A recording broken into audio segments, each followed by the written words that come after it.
di dalam kehidupan kita punya hal-hal yang berat. Supaya apa? Supaya kita mohon pertolongan Tuhan. Tuhan itu datang untuk apa? Jadi Bapamu. Tuhan itu ingin menunjukkan apa? Gue Allah yang dahsyat. Tapi ngomong. Apakah Anda datang kepada dokter langsung ngomong, dokter saya sakit. Apa sakitnya Bu? Coba tebak. Saya sakit apa? Saya yakin dokter itu Anda gila. Gak mungkin coy. Anda akan ngomong tentang penderitaan Anda dan dokter mau mengobati sama. Jadi kalau Anda sedang punya masalah, Anda sedang punya musibah, jangan takut. Tuhan siap menolong. Maka Bapak Ibu, kalau perkawinan itu anugerah Tuhan, disatukan oleh Tuhan, Anda hanya akan kuat kalau apa? Kalau hidup dalam Tuhan dan bersama Tuhan. Apa ini?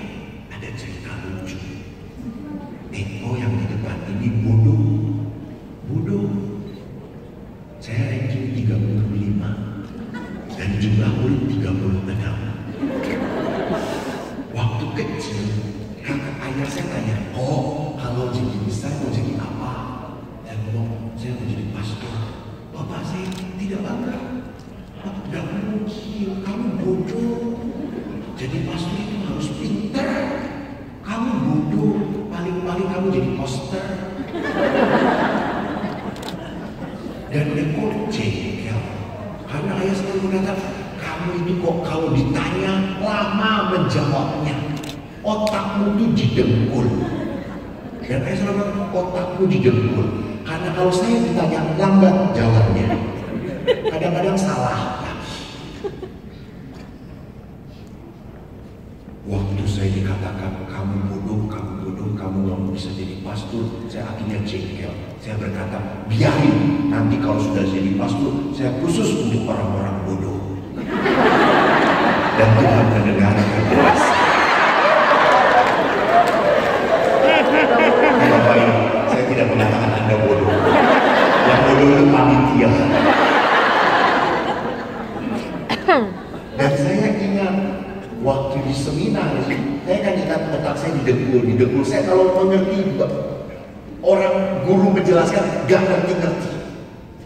Dan suatu hari waktu saya di seminar, kita pertandingan sepak bola. Waktu itu saya kiper dan adu penalti. Pas adu penalti, ada kakak kelas saya nendang. Dia jagonya di seminar kami dan dia nendang kencang sekali. Percis bola itu kena kepala saya dan bola keluar, saya masuk ke dalam ring dan kami juara. Saya diangkat tinggi-tinggi dan setelah itu saya masuk ke rumah sakit karena saya muntah. Lalu pada saat saya masuk ke rumah sakit, dokter itu periksa dan dokter kaget, kamu hebat ya, ditendang sekencang itu tidak geger otak. Gak mungkin dokter, otak saya di sini.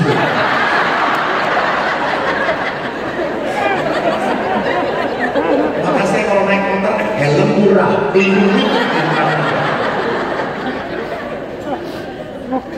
Dan saya, Bapak Ibu, sangat percaya, ayah mengatakan otak saya di lutut. Artinya apa? Kalau saya sudah tidak bisa apa-apa, saya pakai lutut saya. Untuk apa? Untuk berlutut dan berdoa. Siap. Itu kekuatan kita. Jangan pernah lupa doa itu punya kekuatan. Hebat. Baru-baru ini saya mencabut 3 nyawa karena doa saya. Mau dicoba?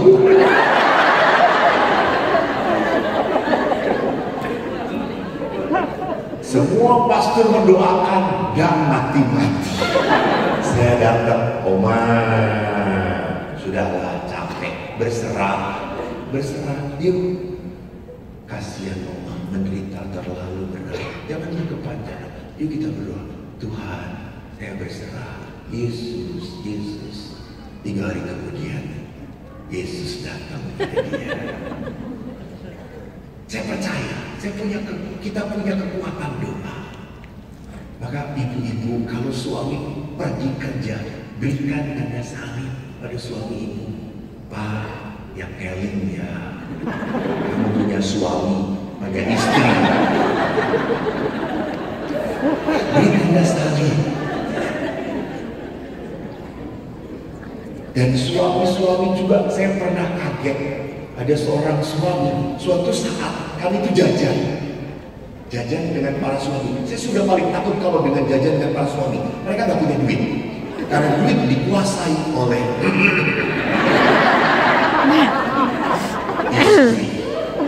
Karena uang suami, uang istri, ya uang istri. Dan pada saat si bapak itu bayarin kita, tak sengaja kulihat dompetnya dan ku kaget ada foto istrinya. Wow, hebat. Setelah dia bayar, saya deketin bapak itu. Wow, saya kabur pada bapak. Kenapa? Bapak ini menyimpan foto istri. Wow, betul, lihat. Yang nggak sengaja melihat. Bapak sayang banget sama istri. Kamu mau jawaban yang jujur atau yang bohongan? Kalau jawaban bohongan, ya saya sayang banget sama dia, tapi bohong. Yang jujur, Romo, saya ini di dalam pekerjaan banyak menghadapi masalah sulit. Dan setiap menghadapi masalah sulit, saya buka dompet saya. Saya lihat istri saya, Tuhan, orang yang sulit saja sudah bisa saya hadapi.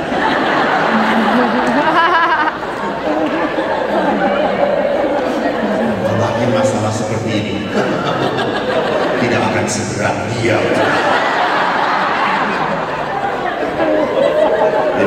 Bapak, ada foto istri? Ada.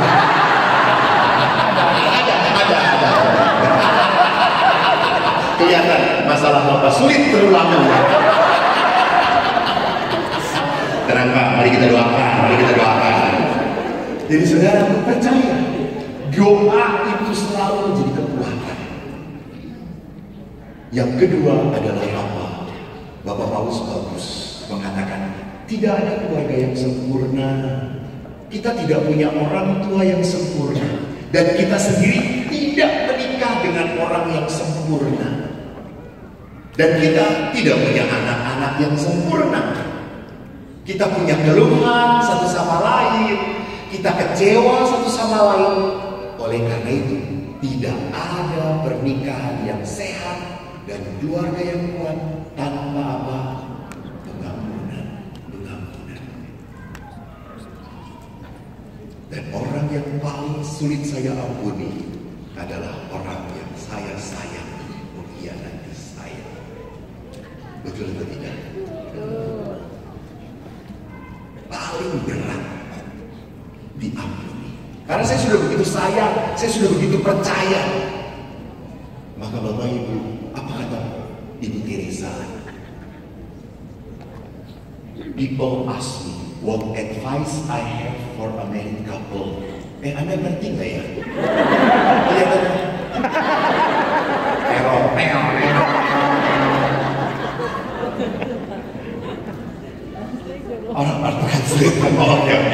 Orang-orang tanya pada saya, apa nasihat supaya hidup perkawinan bertahan? Ibu Teresa berkata, you must pray and forgive. Hanya berdoa, Anda bisa memaafkan. Karena memaafkan itu kuasanya siapa? Tuhan. Ibu punya suami. Kalau suami menyakiti hati ibu, apa yang akan ibu lakukan? Balas. Suami punya pacar satu, ibu akan satu bus. Balas. Kalau manusia disakiti, dia akan balas. Manusia itu hanya bisa mengampuni kalau manusia tinggal di dalam Tuhan. Kalau hanya tinggal dalam kemarahan, kejengkelan, kekesalan, akhirnya apa? Kita selalu jengkel. Maka tidak aneh beberapa berkata, Romo, kenapa ya kalau saya nyenggol istri itu kok nggak ada rasa apapun ya? Istri pun berkata, Romo, saya kalau bersentuhan dengan suami saya malah jengkel, kesel. Tapi kalau bersentuhan dengan Romo Paroki, kok nyaman ya? Hati-hati.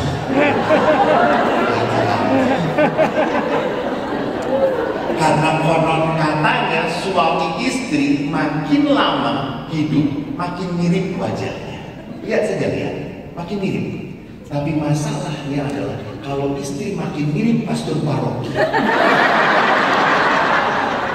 berarti dia lebih lama di pasturan daripada di rumah. Apalagi ibu-ibu Manado ini kalau mau makan, Romo, yuk kita makan, Romo.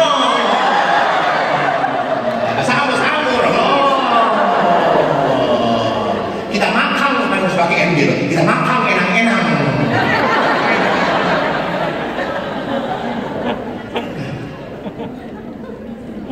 Jadi Bapak Ibu yang terkasih, memaafkan adalah hal yang tak mudah. Saya jujur saja, saya benci dengan ayah, saya marah dengan ayah. Ayah saya tentara pada Dandim. Kalau menghajar beneran, karena ayah saya pelatih. Ayah saya itu kalau memukul anaknya pakai helm tentara. Anda tahu, dia bisa mendarat ke kepala saya benjol dan ke kepala dia dengan tenang. Letak!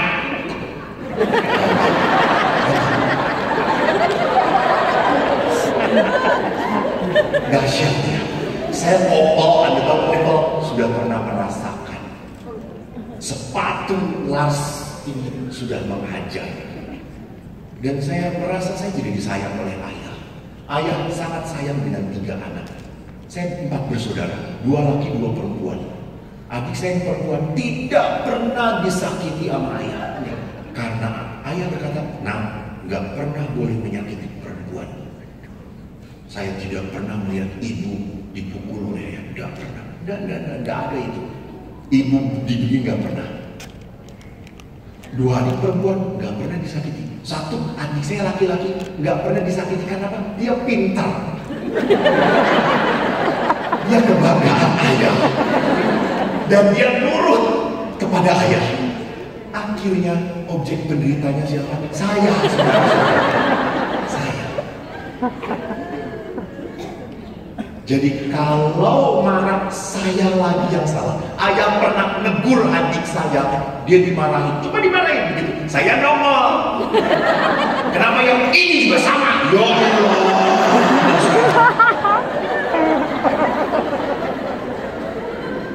Saya selalu disalahkan. Sehingga apa? Saya tidak punya rasa sayang kepada ayah. Apalagi saya lihat di album, saya lihat adik saya dipangku oleh ayah. Wow, yang nomor 1 dipangku, digendong. Yang nomor 2 sedang diberi dom. Nomor 2, nomor 3 sedang diangkat bersama. Nomor 1 sampai album habis, saya sedang dipeluk sama tukang beca, saudara-saudara. Sampai saya nanya pada ibu, ayah saya asli yang mana, Bu? Apakah saya hasil dari sebuah perselingkuhan? Kata saya. Tidak, kamu anak asli. Kenapa? Itu Bang Beca itu yang dulu sejak kecil kamu ngantar kamu. Lalu bapak kamu sedang tugas, nggak pernah. Jadi ayah nggak pernah dekat dengan saya. Sampai akhirnya saya kalau ziarah kemana-mana, saya beri oleh-oleh untuk ibu yang mahal. Saya pernah dikasih hadiah oleh iman $500. Saya kasih cari liontin $500 untuk ibu. Saya pulang, Bu, liontin berapa Le? $500. Mahal Le? Gak apa-apa, untuk ibu. I love you, Mom. Lalu bapak datang, aku apa? Rosario.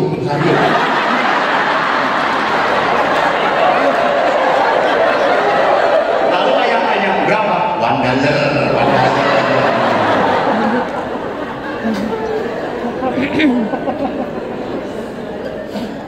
Dan akhirnya saya baru bisa memaafkan ayah. Bapak Ibu tahu, usia saya menjadi imam 10 tahun imaman saya.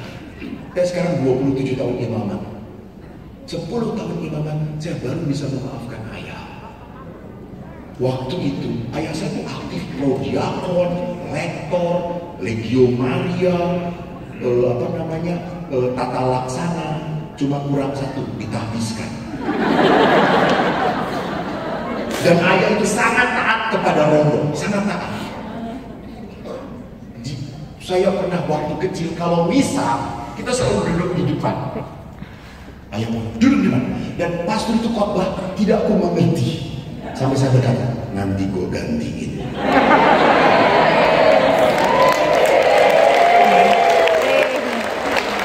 Tetapi walaupun saya tidak mengerti, ayah itu kalau mendengarin khotbah romo bagaimana?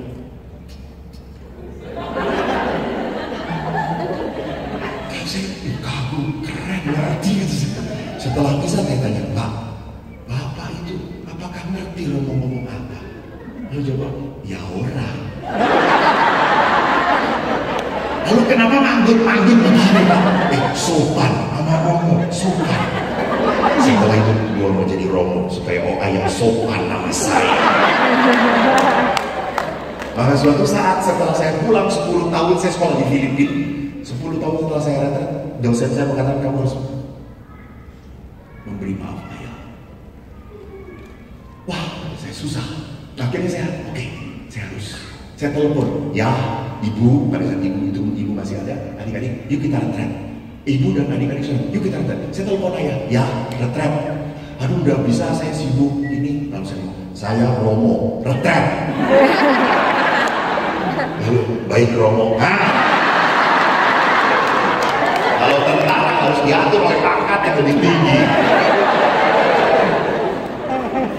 Lalu kami retret dan lucu sekali pada saat retret kami ngobrol tentang kesakitan dan baru tahu di situ bahwa ayah rupanya dididik oleh kakek keras sekali. Ayah saya muslim dulunya dan kakek saya muslim. Ayah itu kalau lupa sholat pagi langsung ditali oleh kakek, dipecut pakai satu lidi sampai berdarah. Karena ayah itu anak ketiga dari 5 bersaudara dan 2 kakaknya perempuan, 2 adiknya perempuan. Dia anak yang harus bertanggung jawab. Maka saya baru sadar, oh kenapa ayah melukai saya? Karena dia juga sama dengan saya. Sama bodoh mungkin.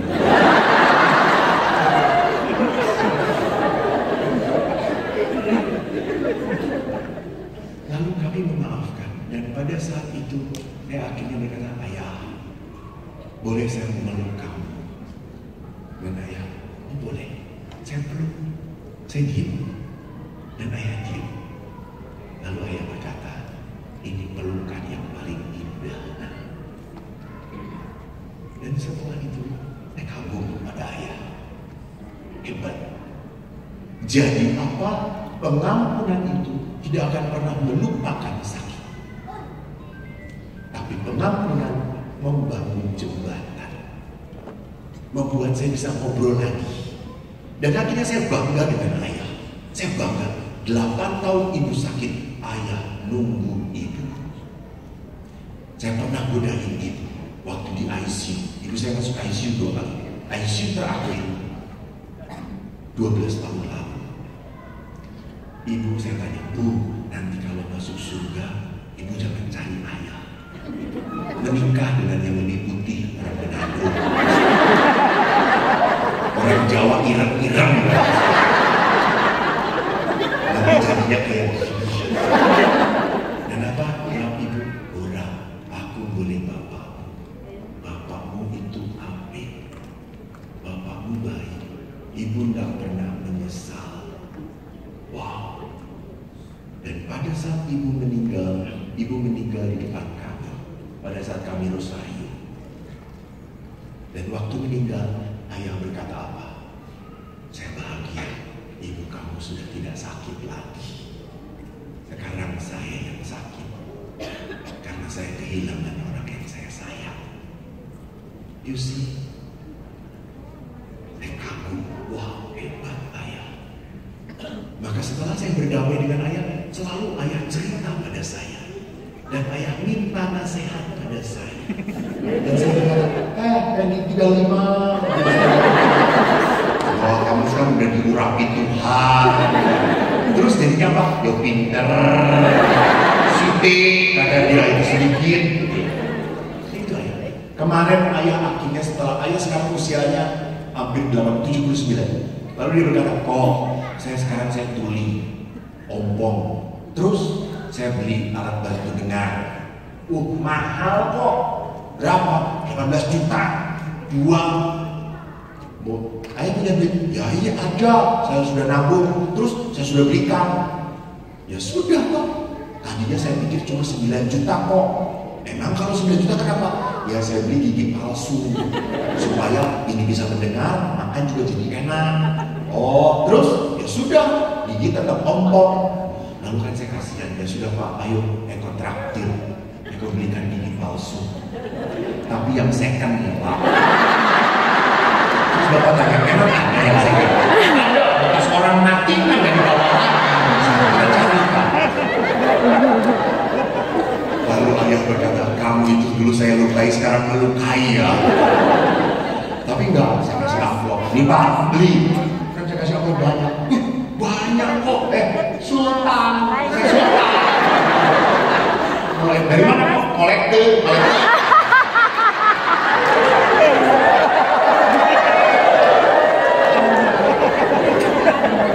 Jadi Bapak Ibu lihat, setelah kita mengambil ini, kita bisa bicara lagi. Karena apa? Membangun jembatan, bukan membangun tembok. Membangun.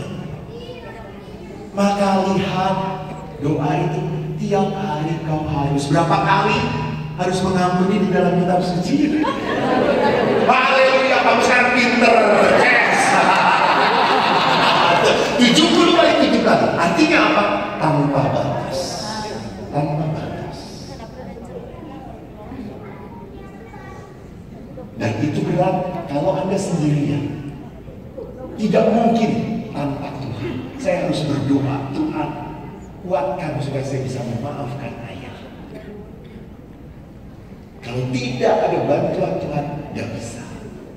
Dan yang terakhir adalah apa? Relasi tidak mungkin terjadi tanpa komunikasi. Ini seorang bapak, Romo saya itu sayang dengan istri saya. Sayang banget. Masih ngobrol apa dengan istri? Udah gak ngobrol lagi sih. Saya udah gak pernah bicara 15 tahun. Omong kosong. Jadi orang yang masih sayang harus bicara, harus berbicara. Dan lihat Bapak Ibu, perkawinan itu bukan falling in love. Kalau falling in love itu kan tiba-tiba, aduh gua senang, dia sayang banget, dia mengagumkan. Namanya falling in love itu kan jatuh cinta. Tapi perkawinan itu walk in love. Artinya apa? Anda berjalan bersama dia sampai kapanpun.